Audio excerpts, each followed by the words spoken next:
All right. So this week we discussed aphorisms 226 through 230. I'll start by saying welcome back, everybody, to another episode of Paradyme Podcast.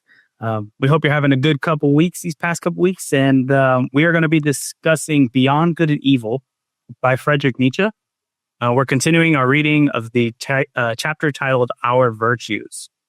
So we'll start by jumping into 226. Does anybody want to read that first? 226? Yeah, it's the shortest one. Okay, sign me up. All right. Ready? Yeah. We immoralists, this world with which we are concerned, and which we have to fear and love, this almost invisible, inaudible world of delicate command and delicate obedience, a world of almost in every respect, capacious, insidious, sharp and tender. Yes, it is well protected from clumsy spectators and familiar curiosity. We are woven into a strong net and a garment of duties and cannot disengage ourselves. Precisely here, we are men of duty, even we. Occasionally, it is true, we dance in our chains and bewixt our swords. It is nonetheless true that more often we gnash our teeth under the circumstances and are impatient at the secret hardship of our lot. But do what we will, fools and appearances say of us, these are men without duty. We have always fools and appearances against us.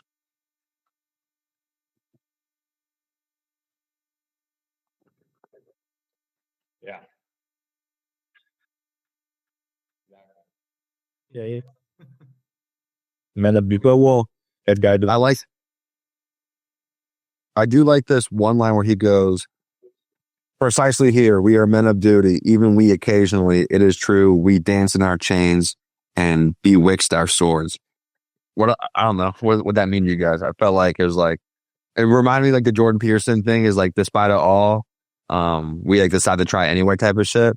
It's like, sometimes it seems like we're fighting in like an impossible battle, but like there are times like where you're like, nah, shit was pretty chill though, you know? Like we did have a good time, even if it was like a lot of hardship in between. Yeah, I figured the same way. And also like how he talks about occasionally it is true we dance in our chains. I think it's not so much like shackled up and you have no freedom. I think he's also speaking about making a choice and sticking by that choice. And yeah, it feels like chained up because you're sticking and committing to a decision that you're making. And you are a man of duty, meaning you have to see things through and not just pick something up and set it down.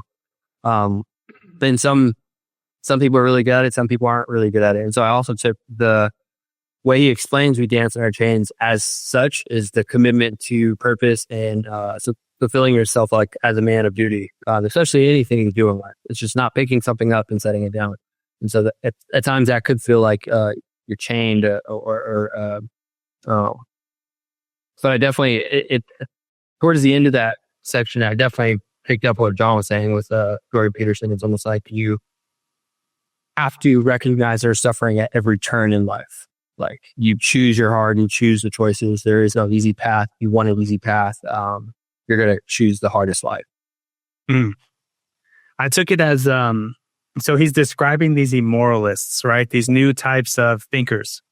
And these immoralists, they have subjective ideas of what's moral, right? In the conventional idea where society has standards for what's a moral act, generosity, altruism. You have all these standards by which we conduct ourselves. The immoralist doesn't abide by them. So he, in a sense, that's him dancing in chains and in between swords. The swords are like enforcing what the rules and standards are. So he's like talking about these immoralists that have to, he says here, you have to fear and love this almost invisible and audible world of delicate command and delicate obedience. And so like dancing in the chains would be disobedience. They're looked at by the herd as somebody who's like a rebel or, they just don't abide by the same rules. Yeah, I gotcha. Mm-hmm. Yeah. Yeah, but like, okay. Yeah, I took it like a similar way. I took the changes like metaphorically for like ideas and stuff, or like just internal thoughts. I mean, like when I first read it, I thought of like the internal thoughts of like the woes of man, but also you could take it like society where like you're not allowed to, like, for example, speak the truth anymore, or it's illegal in England to fly the English flag. Like that's literally like, and swords right. Yeah, I see it that way too. Yeah, and then he says here, he continues, he says, it is nonetheless true that more often we gnash our teeth under the circumstances and are impatient at the secret hardship of our lot. So because they're immoralists, they don't abide by standard morals, they have to endure this like hardship, and they endure suffering like the gnashing of their teeth. And the people that are enforcing standards, or the people that abide by certain standards, look at them as men without duty. Right. And so it's like a misconception, right? They're not perceived as they feel they are. Like a lot of this reading, when I was reading it, it reminded me of Crime and Punishment a lot. But like Crime and Punishment, how Goggins writes about the extraordinary versus the ordinary man, and how rules should be implemented accordingly. If this person that we deem as an extraordinary man, he should be under a different set of rules, or we should bend rules because of that. And well, not yeah. That's kind of what I'm getting here. Is like we're different. We're extraordinary men in the chains and swords of being ordinary, and sometimes we have to. You say dance? What's he say? Dance in our chains and in between the swords. So sometimes you got to buck, Would you say Nietzsche considers himself an immoralist? Yeah, because he says we immoralists, right? So he's setting himself apart from he realizes that he's dancing in his own chains at some point. Right. Yeah. So that's kind of what I got from that. Let's see if we've missed anything. Anything else you guys got from it? Yeah. Duties. Should we stick to your duties? We covered it. I don't even need to read this part. So, all right, we'll continue with aphorism 227. Who wants to read that one? I can read it. Okay. Honesty, granting that is the virtue of which we cannot rid ourselves. We free spirits, well, we will labor at it with all of our perversity and love, and not tire of perfecting ourselves in our virtue, which alone remains. May its glance someday overspread like gilded blue mocking twilight, this aging civilization with its dull, gloomy seriousness. And if nevertheless our honesty should one day grow weary and sigh and stretch its limbs and find us too hard, and would fain have it pleasanter, easier, and gentler like an agreeable vice, let us remain hard. We latest Stoics, and let us send to its help whatever delivery we have in us.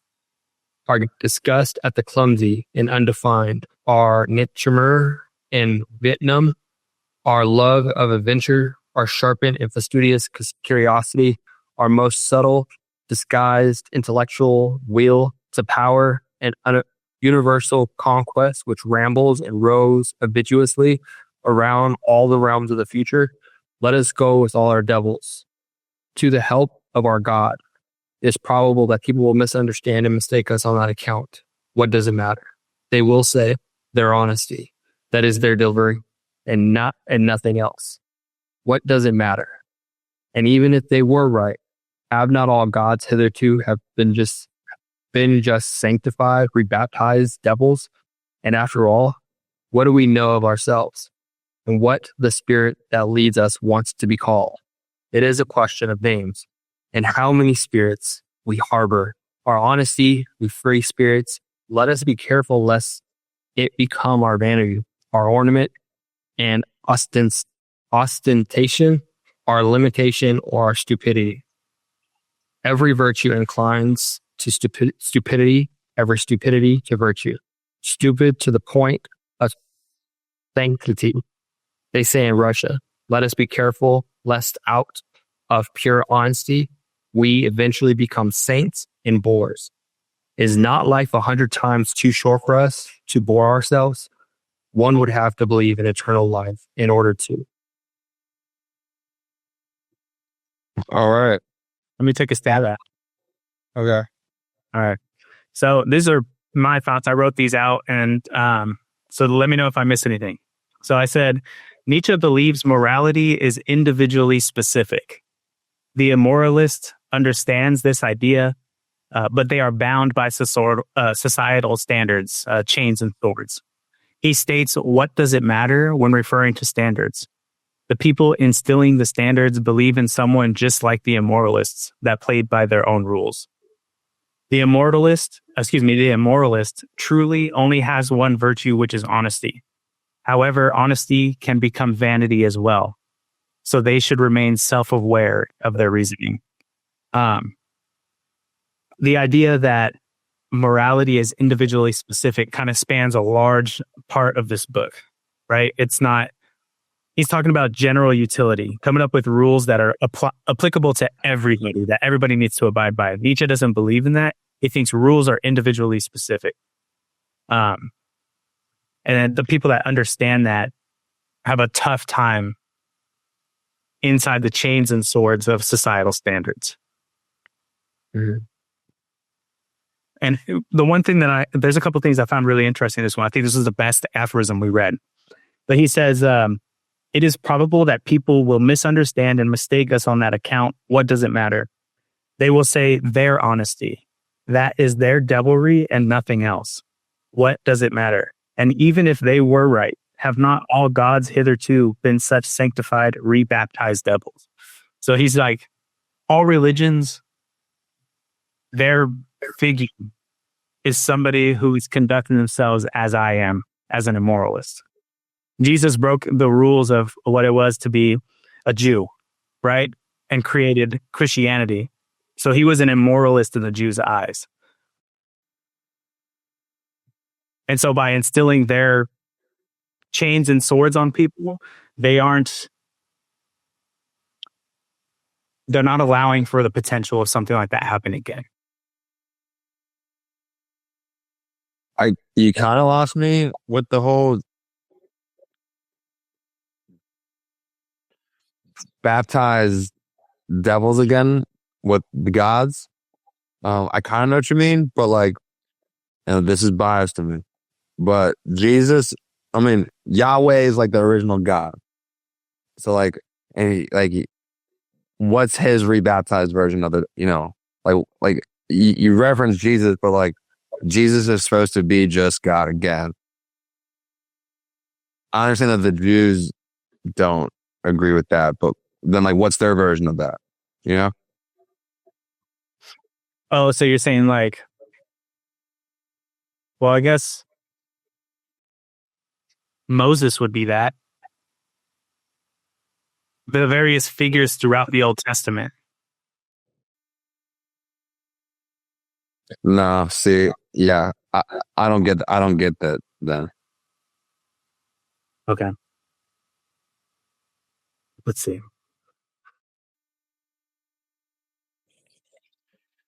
Is the hang up with the idea that people are believing in their own devilry? Or is it the idea of like, how does that apply to the Jews themselves? How does it apply to the Jews themselves? But like I don't understand like what makes like any God. I only believe in one, but I'm just having an open mind to the conversation. Any God, how are they a rebaptized version of devils?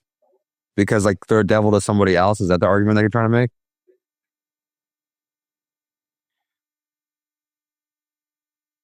I think the societal standards consider anything that doesn't fall into their rules or guidelines devilry. General. When an immoralist breaks those rules, they're considered devils, right? Christianity, Jesus would have been doing devilry in this kind of framework.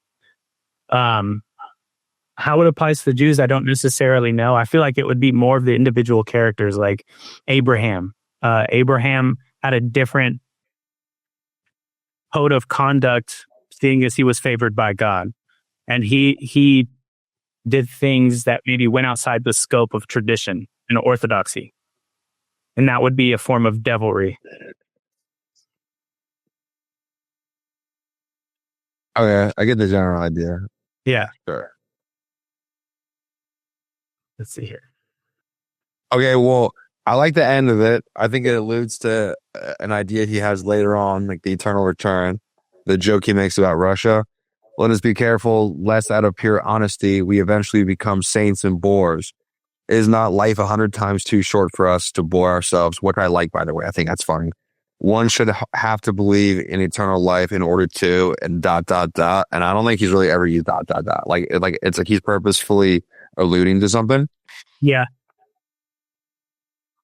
Yeah, he ... I think he does it a couple times in this reading. Let's see. Does he? Oh yeah, so the end of 230, he ellipses as well. Yeah. True. Yeah, we have to believe in eternal life in order to be a bore. And then even then, like, you can make the argument, no. Like, even if you believe in eternal life, which we talked about in like his other book, I mean, wouldn't you try really hard to make this life pretty fun? So when you got to run that shit back, you're like, I mean, shit look quick dope. Get to do this all over again. Yeah, it's like watching a good movie again. You're like, I don't know. I love watching Tom Cruise. I got you, Tom Cruise. Would want to love it. Would want to live that shit again. But life is too short to be a bore. I do agree with that.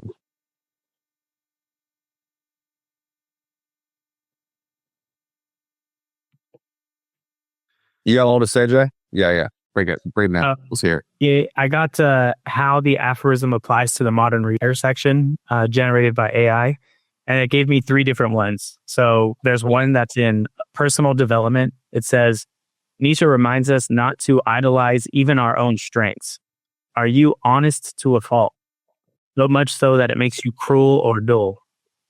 This aphorism challenges you to wield honesty wisely and flexibly, not as a blunt hammer, but as a sharpened tool. Okay. People that are too honest. Well, I mean, isn't that just like common sense stuff? Well, I guess it's not common sense stuff. So, sure. Yeah. I mean, there's a time and place. Like, for example, I mean, like, let's say a cop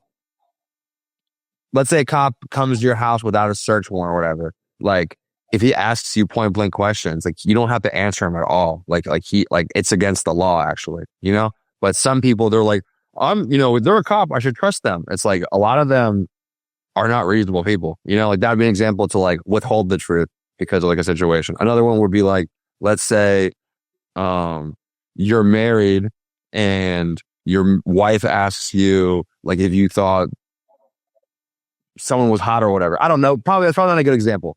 But if you had thoughts of like a fantasy of you're like, well, it'd be pretty sick if I wasn't married, like it'd be pretty sweet, like banging the secretary, you know, but you couldn't tell her that, you know, that would be bad, right? So you just don't say that. Yeah, it's interesting to think about. I think we all do it subconsciously. I think I've met people that maybe share too much.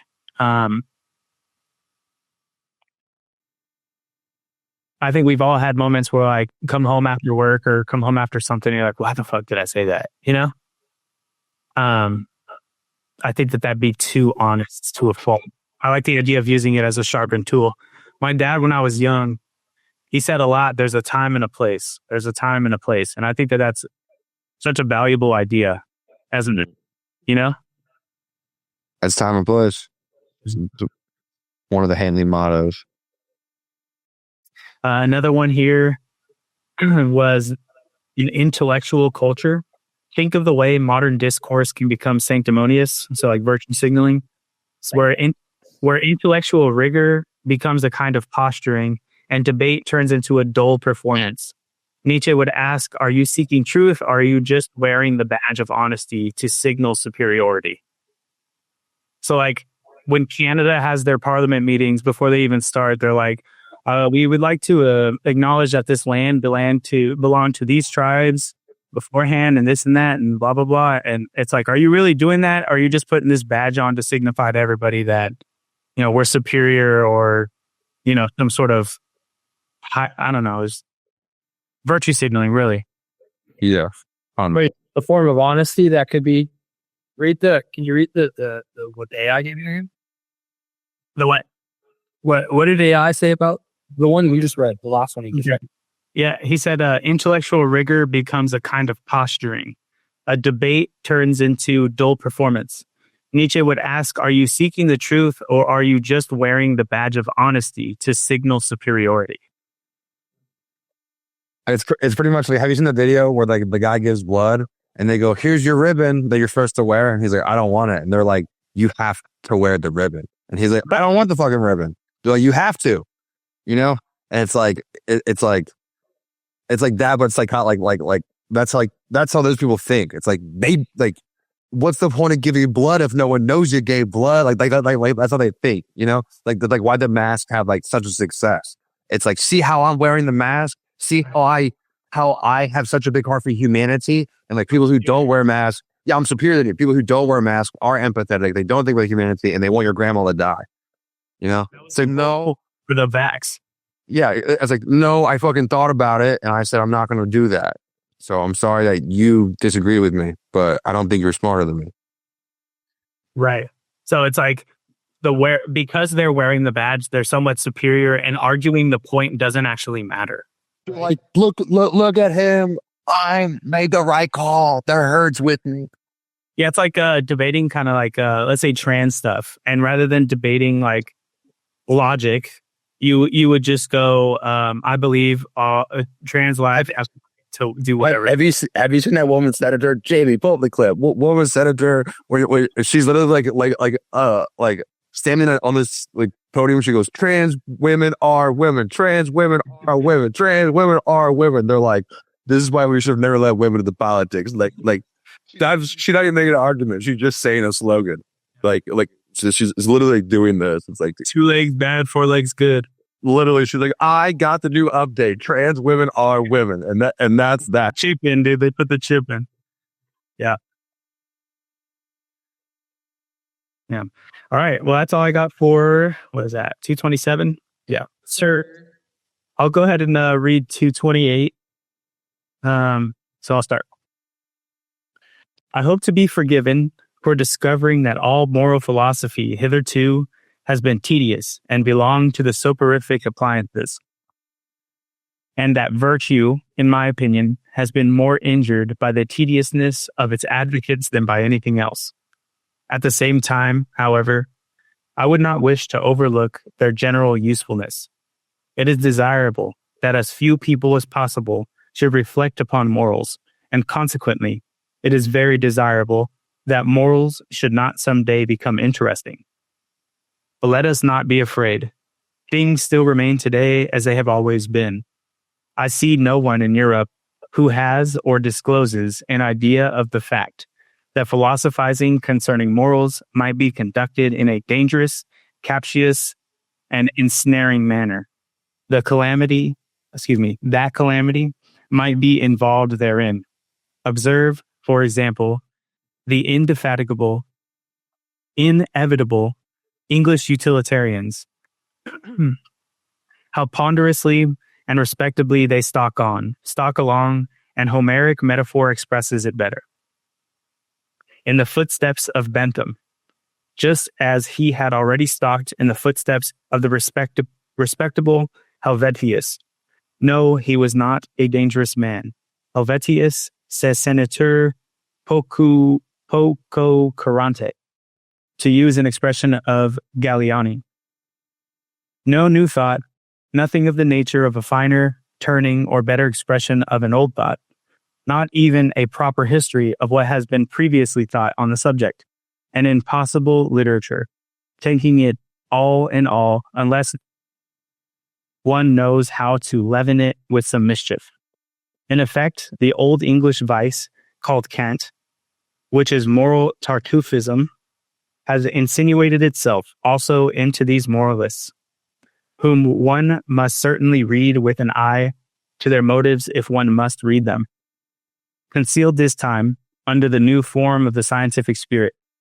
Moreover, there is not absent from them a secret struggle with the pangs of conscience, from which a race of former Puritans must naturally suffer.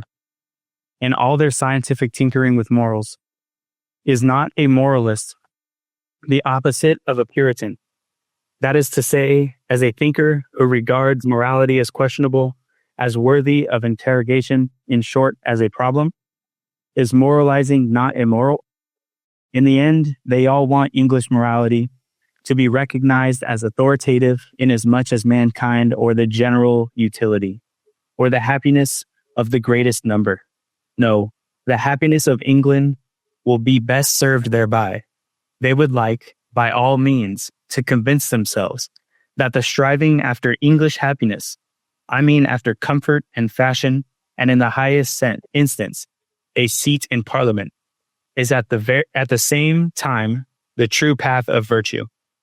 In fact, that insofar as there has been virtue in the world hitherto, it has just consisted in such striving. Not one of those ponderous, conscience-stricken herding animals who undertake to advocate the cause of egoism as conducive to the general welfare wants to have any knowledge or inkling of the facts that the general welfare is no ideal, no goal, no notion that can at all be grasped, but it is only a nostrum, that what is fair to one may not at all be fair to another, that the requirement of one morality for all is really a detriment to higher men. In short, that there is a distinction of rank between man and man, and consequently between morality and morality. They are an unassuming and fundamentally mediocre species of men, these utilitarian Englishmen. And, as already remarked, insofar as they are tedious, one cannot think highly enough of their utility. One ought even to encourage them, as has been partially attempted in the following rhymes. Hail, ye worthies, barrow wheeling, longer, better, revealing, stiffer in head and knee, unenraptured, never jesting, mediocre, everlasting, sans genie, et sans esprit.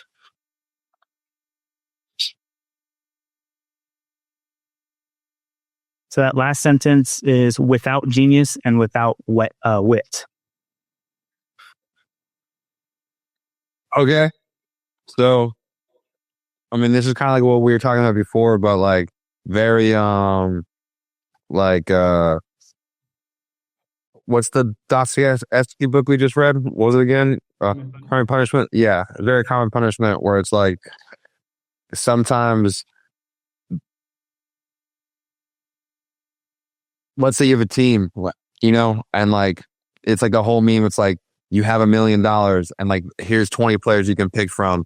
And like, here's how much it costs to like buy them for like the season or whatever, Right. It's like, how do you want to build your team? And like, okay. And then boom, then you have your team. And like, there's guy A who you spent, he's the highest paid athlete on your team. And then there's guy, Z, who's the lowest paid. It's like, you're going to kind of pamper to the guy with the highest contract because like, he brings more value to the organization that values him, and like whatever that is. Like I'm using like as a sports team as an example, but that could be anything. It's like that's just the way it works. And like if that guy makes a mistake, he'll probably be let off the hook by like his leaders or whatever, because they're like, hey dude, like we get it, bro. Like think of like Kanye West is a great example, right? Like people call him insane, like maybe he fucking is, right?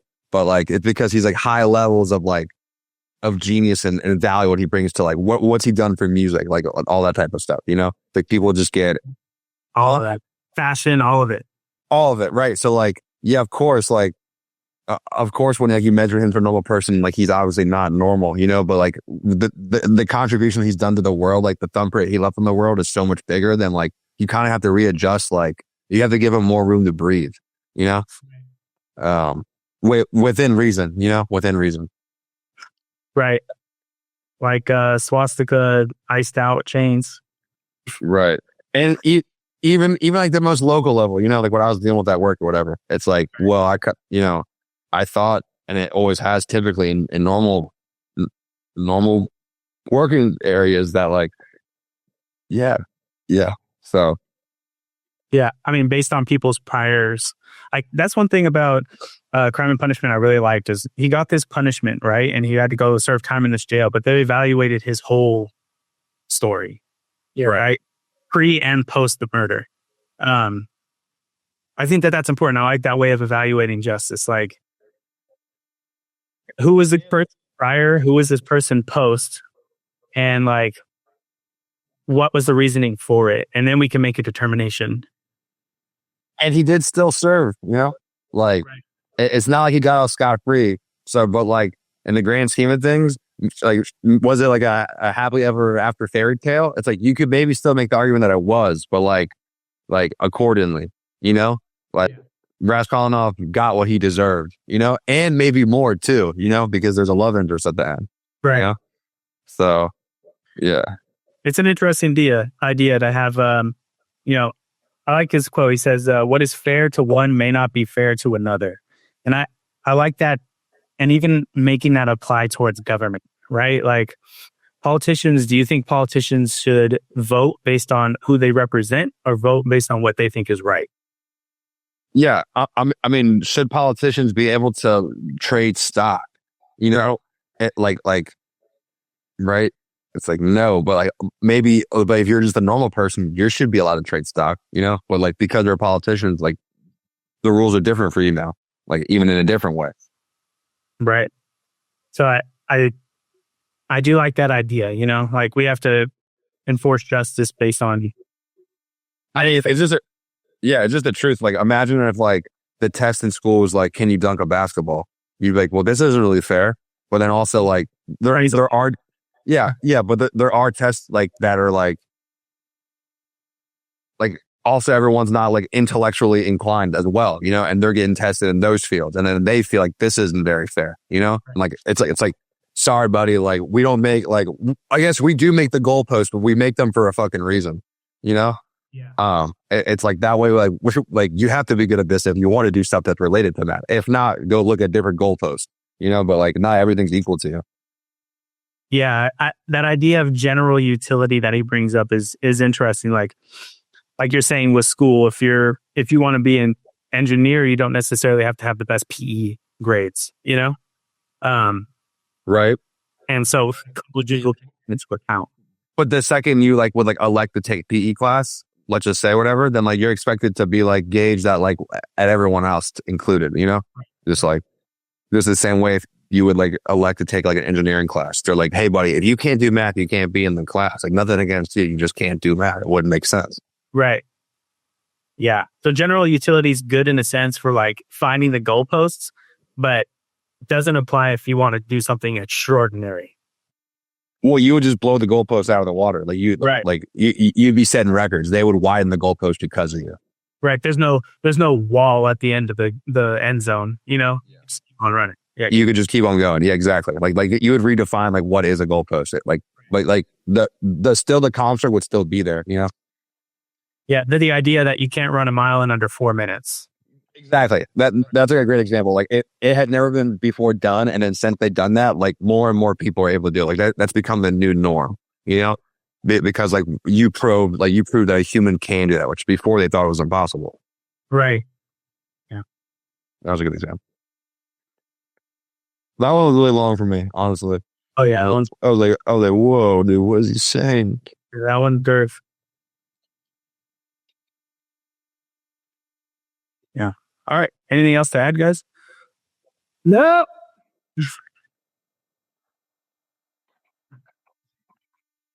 All right. Who's got 229? David, you should read this one because it's got your favorite word in it. It says, you know what I'm saying? Jay knows what I'm saying. It's got your favorite word. Yeah. All right. Ready? Yep. 229. In these later ages, which may be proud of their humanity, there still remains so much fear, so much superstition of the fear of the cruel wild beast. the mastering of which constitutes the very pride of these humaner ages, that even all these truths, as if by the agreement of centuries, have long remained unuttered, because they have the appearance of helping the finally slain wild beast back to life again. I perhaps risk something when I allow such a truth to escape. Let others capture it again and give it so much milk of pious sentiment to drink that it will lie down quiet and forgotten in its old corner. One ought to learn anew about cruelty and open one's eyes. One ought at last to learn impatience in order that such immodest, gross errors as, for instance, have been fostered by ancient and modern philosophers with regard to tragedy, may no longer wander about virtuously and boldly. Almost everything that we call higher culture is based upon the spiritualizing and intensifying of cruelty. This is my thesis. The wild beast has not been slain at all. It lives, it flourishes, it has only been transfigured. That which constitutes the painful delight of tragedy is cruelty. That which operates agreeably in so-called tragic sympathy, and at the basis even of everything sublime, up to the highest and most delicate thrills of metaphysics, obtains its sweetness solely from the intermingled ingredient of cruelty. What the Roman enjoys in the arena, the Christian in the ecstasies of the cross, the Spaniard at the side of the faggot and stake, or of the bullfight, the present-day Japanese who presses his way up to the tragedy, the workman of the Parisian suburbs who has a homesickness for bloody revolutions, the Wagnerian who, with unhinged will, undergoes the performance of Tristan and Isolde. What all these enjoy and strive with mysterious ardour to drink in is the field tray of the great Circe, cruelty. Here, to be sure, we must put aside entirely the blundering of psychology of former times, which could only teach with regard to cruelty that it originated at the side of the suffering of others. There is an abundant, superabundant enjoyment even in one's own suffering, to be persuaded to self-denial in the religious sense, or to self-mutilation, as among the Phoenicians and ascetics, or in general, to decentralization, decarnalization, and contrition, to puritanical repentant spasms, to vivisection of conscience, and to Pascal-like sacrificia del intelletto. He is secretly allured and impelled forwards by his cruelty, by the danger still of cruelty towards himself. Finally, let us consider that even the seeker of knowledge operates as an artist and glorifier of cruelty, in that he compels his spirit to perceive against his own inclination, and often enough against the wishes of his heart. He forces it to say nay, where he would like to affirm, love, and adore. Indeed, every instance of taking a thing profoundly and fundamentally is a violation and intentional injuring of the fundamental will of spirit, which instinctively aims at appearance and superficiality. Even in every desire for knowledge, there is a drop of cruelty. Yeah. Damn, you said the F word. Mark. You guys made me laugh. You think he's talking about cigarettes? Nah. What do you think he's talking about? Talking about John.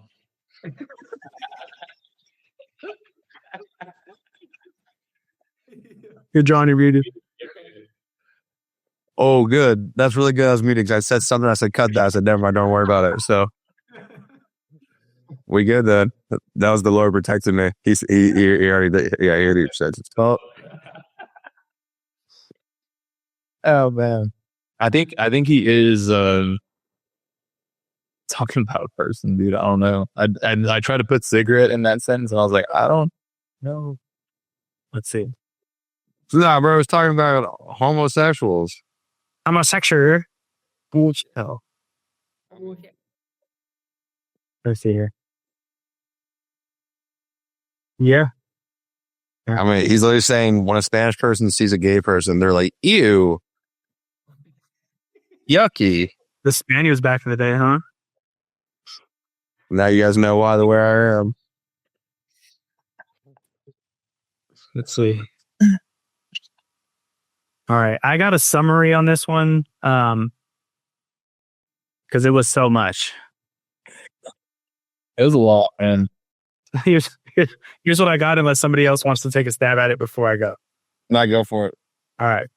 So Nietzsche claims that modern humanity, despite its outward polish and pride in being more humane, still harbors a deep and often unconscious relationship with cruelty.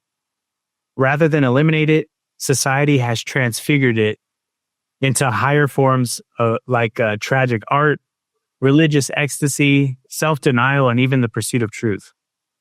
Nietzsche dismantles the illusion that culture or humaneness has overcome baser instincts. Instead, these instincts remain, just wearing finer clothing. So there's a cruelty. He defines cruelty, right, as the side of suffering of others. Or it originated at the side of the suffering of others. Where's that? Kind of like middle few sentences after the F word.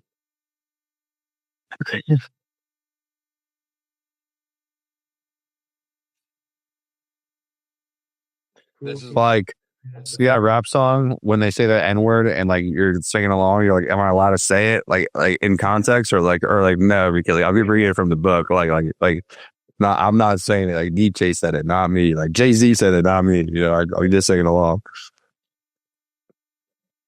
Okay. So yeah, he says, here to be sure, we put aside entirely the blundering psychology of former times, which could only teach with regard to cruelty, that it originated at the site of the suffering of others. So he's saying like, this is blunder. So a blunder is like a major fail. Psychology of former time, cruelty originated at the site of seeing suffering of others. There is an abundant, superabundant enjoyment, even in one's own suffering, in causing one's own suffering. What do you guys think of that idea? Yeah, I mean, I think so. I mean, like, kind of like, I mean, the victim mentality or like the doomer mentality, you know? It's like, it kind of becomes like a self-feeding cycle that's like powerful, you know? Right. My life is shit because I'm a victim. You don't get it. I'm gay, Muslim, and a woman. You wouldn't understand him. You're a man. You know what I'm saying? I'm just saying, like this is a real sentence, you know? Yeah. You can find it on Twitter. Someone said that shit, yeah. There, I do agree because like there's people that, I mean, they enjoy like when they're causing their own suffering, like Goggins was saying, because like, I mean, if they get so much attention for it too, and that becomes like some sort of feedback loop of being a victim, but also like you enjoy the perks that come with being a victim so much so that you're not gonna not be a victim anymore because of how sick it is. You know, like you're gonna. Well, and let's take it in the positive way too. Like David Goggins is obsessed with torturing himself, but he gets something out of it. I feel like even in the microdoses, like me showing to jujitsu, like you could say it's torturous, you know, but like I love it. And like, I get something out of it. Like you could say like waking up early, like David's goals, it could be like a micro dose of like torturous, but like he's getting something out of it. So like, it could be like in the most awful sense, like the victim mentality, or in like the most extreme sense, the David Goggins mentality, where he's like, I'm going to subscribe myself to voluntary torture just to prove something to myself or gain something for myself. Those are the two things.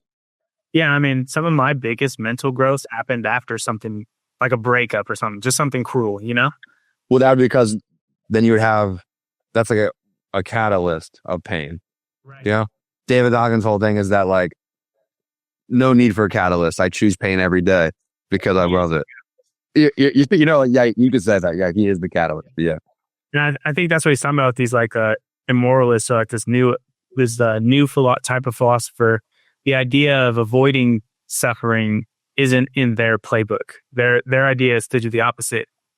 And kind of like Goggins, right, is to pursue it. Well, right now the MO would be, okay, I'm reading this book right now. It's about the different generations, and pretty much to summarize the fucking book, it's the whole like strong men make good times make weak men make bad times make strong men. And he goes, you can like see these generations repeat in like these like strips of 8 cycles. And like he's talking about America, but he talks about like the general world too.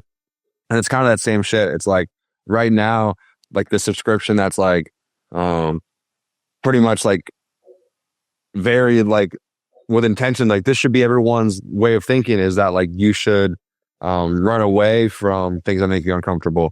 Right. You should stay safe in your home, actually, and like let us, the government, take care of the bad things for you. Like, as a general, like I feel like slogan, you know. And what has that brought us? You know, like murder high, crime high, chaos high. Yeah. So avoiding conflict or accommodating somebody else's. Well, Canada just told their people that like if you have a break-in, your number one thing to do should be comply.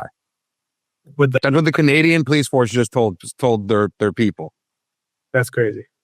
Like no, if like they should be like every Canadian should have a gun, and if anyone comes in, you should take all necessary forces to protect your family. That would be like what a sane society would do. And not only that, they would say, and we will back you up in the court of law that what you did is like grounded. Right. Oh, like that's how like in Texas you see articles like that all the time. And Texas law is like, yep, he shot him. Yep, he was breaking into his house. Yep, and he shot him. Yes, not guilty. Yeah, safe. You know, like. Yeah, in California, you're like, was his back towards you? It's like just lost somebody backpedaling. In California, I saw like this guy killed these 2 people that were carjacking his car, and as they ran away, he shot and killed them, and now he's going to prison.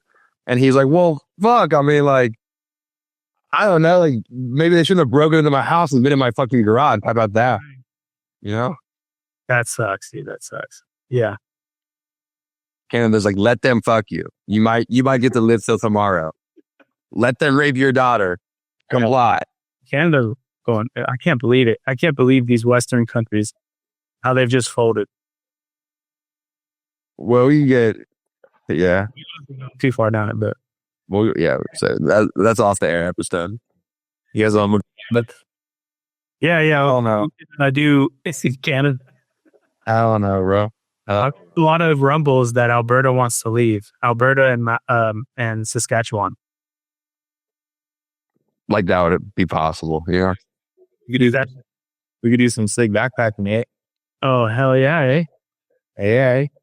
Here's the thing, dude.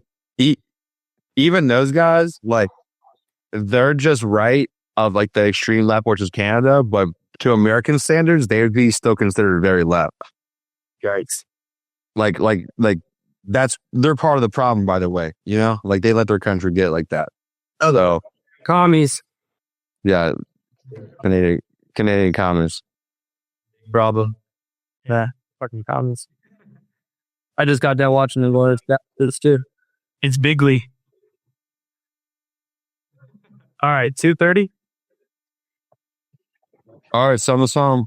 Jay, you got it. Oh, all right. You got it, bro. Speaking voice. You got it. Aphorism 2:30. Perhaps what I have said here about a fundamental will of the spirit may not be understood without further details. I may be allowed a word of explanation. That imperious something, which is popularly called the spirit, wishes to be master internally and externally, and to feel itself master. It has the will of a multiplicity for a simplicity, a binding, taming, imperious, and essentially ruling will. Its requirements and capacities here are the same as those assigned by physiologists to everything that lives, grows, and multiplies. The power of the spirit to appropriate foreign elements reveals itself in a strong tendency to assimilate the new to the old, to simplify the manifold, to overlook or repudiate the absolutely contradictory, just as it arbitrarily re-underlines makes prominent, and falsifies for itself certain traits and lines in the foreign elements. In every portion of the outside world, its object thereby is the incorporation of new experiences, the assortment of new things in the old arrangements. In short, growth, or more properly, the feeling of growth, the feeling of increased power is its object. This same will has at its service an apparently opposed impulse of the spirit, and suddenly adopted preference of ignorance, of arbitrary shutting down, a closing of windows, an inner denial of this or that, a prohibition to approach, a sort of defensive attitude against much that is knowable, a contentment with obscurity, with the shutting in horizon, and acceptance and approval of ignorance, as that which is all necessary according to the degree of its appropriating power, its digestive power, to speak figuratively. And in fact, the spirit resembles a stomach more than anything else. Here also belong an occasional propensity of the spirit to let itself be deceived, perhaps with a waggish suspicion that it is not so and so, but is only allowed to pass as such. A delight in uncertainty and ambiguity, an exulting enjoyment of arbitrary, out of the way narrowness and mystery, of the too near, of the foreground, of the magnified, the diminished, the misshapen, the beautified, an enjoyment of the arbitrariness of all these manifestations of power. Finally, in this connection, there is the not unscrupulous readiness of the spirit to deceive other spirits and dissemble before them. The constraint, pressing and straining of a creating, shaping, changeable power. The spirit enjoys therein its craftiness and its variety of disguises. It enjoys also its feeling of security therein. It is precisely by its Protean arts that it is best protected and concealed. Counter to this propensity for appearance, for simplification, for a disguise, for a cloak, in short, for an outside, for every outside is a cloak. There operates the sublime tendency of the man of knowledge, which takes and insists on taking things profoundly, variously, and thoroughly, as a kind of cruelty of the intellectual conscience and taste, which every courageous thinker will acknowledge in himself, provided, as it ought to be, that he has sharpened and hardened his eye sufficiently long for introspection, and is accustomed to severe discipline and even severe words. He will say, "There is something cruel in the tendency of my spirit." Let the virtuous and amiable try to convince him that it is not so. In fact, it would sound nicer if instead of our cruelty, perhaps our extravagant honesty were talked about, whispered about, and glorified. We free, very free spirits. And someday, perhaps, such will actually be our posthumous glory. Meanwhile, there is plenty of time. Until then, we should be least inclined to deck ourselves out in such florid and fringed moral verbiage. Our whole former work has just made us sick of this taste and its sprightly exuberance. They are beautiful, glistening, jingling, festive words: honesty, love of truth, love of wisdom, sacrifice for knowledge, heroism of the truthful. There is something in them that makes one's heart swell with pride.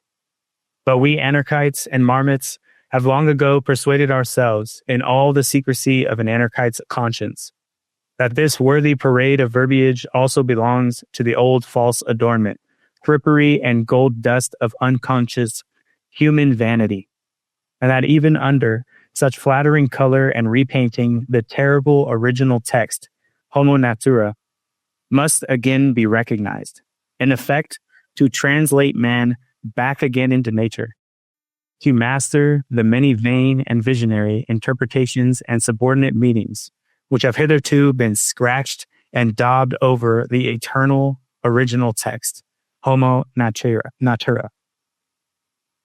to bring it about that man shall henceforth stand before man as he now, hardened by the discipline of science, stands before the other forms of nature, with fearless Oedipus eyes and stalked Ulysses ears, deaf to the enticements of old metaphysical bird catchers who have piped to him for far too long.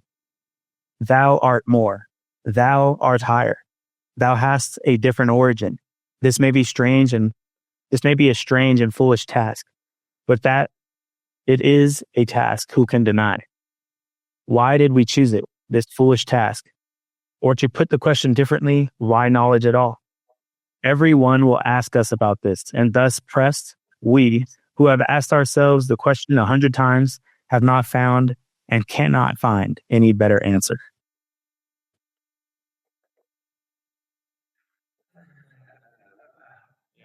So fundamentally, the will is Meat. Eight. Let's see here. Who wants a stab at it?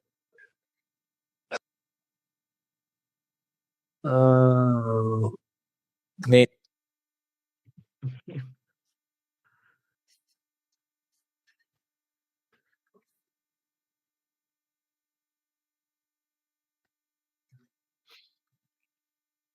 Let's see. it's definitely like I'm here. I'm sorry. I was muted. I was trying to talk, but then I realized I wasn't. it's definitely a breakdown or some sort of stating of fundamental will of the spirit. And I don't know. I think this section needs to be broken down in parts because he does cover a lot. Yeah. I feel like this is just like a general like continuation of like the general tone of like what he's been talking about, you know, about like some people like see more than just like the whole like herd mentality thing, you know? And he's like, we free spirits. He talks about like they'll like reap the glory, like post, whatever the word is. Where's Jay going? But that's getting my light out. Posthumus is after death. Yeah, I know. So he's like, well, like, like we spoke the truth now. Like we might not get like our glory for speaking the truth now, but we'll get it later for sure because we'll be proven right. And I think that's like the courage to be able to like speak the truth and to like hold your ground on it. I think he's talking about that like it takes a lot of spirit. And like sometimes you have to like, because he says the word like cloak yourself or whatever, because like if you give off the energy 24/7, you would like scare your coworkers or whatever, you know, and you almost have to like tone it down and like pick your battles of like when it really matters to stand your ground. Because if you're like fighting your morals at every twist and turn, then like it's like too much of a burden to bear. You soon find out is like right. what he gets at, you know, and that you kind of almost have to like cloak yourself and like maybe only like, and I guess like choose when you like the one before, kind of choose when you want to be truthful tastefully, you know? And he's like, when it's all said and done, even after death, that might be when we get our glory that we were right, you know? Like the COVID thing would be we always go back to that. Like that's a great example, I think, because like if you spoke up that was against the narrative, you would get ostracized. And then like now 4 years later, 5 years later, like everything that like they were like banning off of YouTube for, kicking over Twitter for, saying on the news was like they've all been vindicated, you know? And like but it took a lot of like courage to like try to like I guess like fight the system of like the herd narrative at that time, you know? Like people were like, I'd rather just keep my job than say anything. I'd rather just take the shot than say anything. Right. Yeah. Would there be a distinctual difference between fundamental will of the spirit versus fundamental will of power? No, fundamental spirit is power, is what he's saying. Yeah, exactly. Like the thing that powers you is like your will. Like in One Piece, they'd call that like hockey. It's like literally like the power of your will. Yeah. It's Nindo. And like some people in One Piece have Conqueror's hockey, which like they have such a strong spirit that it's like they're like in a great all of their own. Yeah. Yeah, one of the interesting ideas he says, and here he talks about this kind of within one person, there's these two different spirits, right? There's one that wants, what's he say here? Inside you, there's two wolves. One that just shit himself and the other one who just shit himself. Well, there's one that wants adventure, right? There's this one that wants like novelty. And then there's another one that shirks away from maybe conflict or risk. There's like this yin and yang that occurs within every person. Yeah, a lot. Because we have these conflicting personality dynamics. We're like, Sunday, when you go grocery shopping, you want to be healthy, but Wednesday night, Thursday night, you want a fucking ice cream, you know? So I like the way you play it, really. All right. Juicy burger. Juicy burger. Juicy burger. Let's see. All right. From AI, this is the too long didn't read section. Nietzsche deconstructs the human spirit's pursuit of knowledge, exposing its deep contradictions, the desire to know and the fear of knowing. He argues that even our loftiest intellectual quests are tinged with cruelty, disguised motives, and illusions of power. Yet, despite all this, the task of seeking knowledge remains sacred, strange, painful, but necessary. Couldn't you say, like, also, it reminds me of, like, when you look into the abyss and the abyss looks back, it's like,